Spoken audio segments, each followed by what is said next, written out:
ঝিনাইদহে BNP সদস্য নবায়ন ও নতুন সদস্য সংগ্রহ কর্মসূচির উদ্বোধন। 2 লাখেরও বেশি নতুন সদস্য সংগ্রহের লক্ষ্যমাত্রা নিয়ে ঝিনাইদহে বিএনপি সদস্য নবায়ন ও নতুন সদস্য সংগ্রহ কর্মসূচি শুরু হয়েছে। শনিবার সকালে ঝিনাইদহ শহরে একটি রেস্টুরেন্টে এই কর্মসূচির উদ্বোধন করেন কেন্দ্রীয় ছাত্রদলের সাবেক সহসভাপতি শেখ আব্দুল হালিম খোকন। সে সময় বিএনপির কেন্দ্রীয় নির্বাহী কমিটির সহ সাংগঠনিক সম্পাদক বাবু জয়ন্ত কুমার কুণ্ডু, জেলা বিএনপি সভাপতি অ্যাডভোকেট এম এ মজিদ, সাধারণ সম্পাদক জাহিদুজ্জামান মোনা সহ কেন্দ্রীয় ও স্থানীয় নেতৃবৃন্দ উপস্থিত ছিলেন। দলটির নেতৃবৃন্দ জানায়, ঝিনাইদহের 67টি ইউনিয়নের প্রতিটিতে 1800 করে এবং 6টি পৌরসভার 54টি ওয়ার্ডে 97,200 সদস্য সংগ্রহ করা হবে। সব মিলিয়ে জেলায় মোট 2,17,800 নতুন সদস্য সংগ্রহের লক্ষ্যমাত্রা রয়েছে তাদের। এ সময় আগত বক্তারা বলেন, আজ যারা তারেক রহমানের অবদানকে অস্বীকার করেন, আজ যারা বিএনপির অবদানকে অস্বীকার করেন, তারা হচ্ছে সেই সন্তান। কিছু কিছু সন্তান আছে, বাবা মা তাদের অনেক কষ্ট করে মানুষ করে, অনেক দুঃখ বেদনা সহ্য করে মানুষ করে।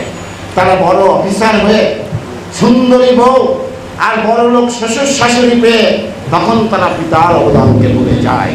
এই সমন্বয় মেলা যারা তারেক রহমান এবং বিএনপির অবদানকে অস্বীকার করছেন, তারা কিন্তু পিতার অবদানকে অস্বীকার করছেন। নির্বাচনের নামে ওরা বর্তমানে পিয়ার পদ্ধতি, নানান ধরনের পদ্ধতির কথা বলছেন। প্রিয় ভাইয়ের আমার, আপনারা সাবধান ভাইয়ের আমার। আমরা 17 বছর আমরা বাড়িতে থাকতে পারিনি।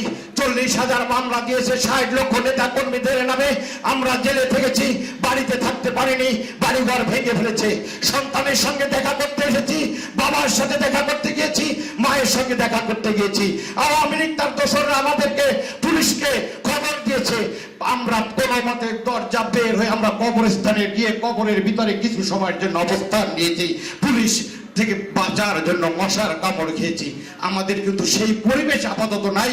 পুলিশ আমাদেরকে আপাতত ডিস্টার্ব করছেন না, আর আওয়ামী লীগ কুকুরের মতো লেজ আমাদের চোখের সামনে নাড়াচ্ছেন না। নেতাদের উপর নির্যাতন চালিয়েছিল, অত্যাচার চালিয়েছিল, দখল করেছিল, বিল বাওয়ার মাঠ ঘাট স্কুল কলেজে বাড়িঘর দখল করেছিল। তারা কোনোভাবেই বিএনপির প্রাথমিক সদস্য হতে পারবে না। এই বিষয়টি অবশ্যই সবাইকে সচেতন থাকতে হবে। ইউনিয়ন চেয়ারম্যান, ইউনিয়ন মেম্বার, পৌর চেয়ারম্যান, পৌর মেম্বার, উপজেলা চেয়ারম্যান, এমপি হওয়ার জন্য আওয়ামী লীগ পুনর্বাসন অবশ্যই করবেন না। এবং তারেক রহমান অনেকের অনেকভাবে ক্ষমা করবেন, কিন্তু এই আওয়ামী দোষরদের যারা পুনর্বাসন করবেন উনি ক্ষমা করবেন না। আমাদেরকে ঐক্যবদ্ধ হতে হবে। অন্য দলের যারা কুচক্রী, যারা ষড়যন্ত্রকারী, যারা আমাদের ভিতরে ঢুকতে চায়, তারা ছাড়াই আমরা বাংলাদেশে অনেক শক্তিশালী। দেশের মানুষ বিএনপির সাথে আছে, দেশের মানুষ খালেদা জিয়ার সাথে আছে, তারেক রহমানের সাথে আছে।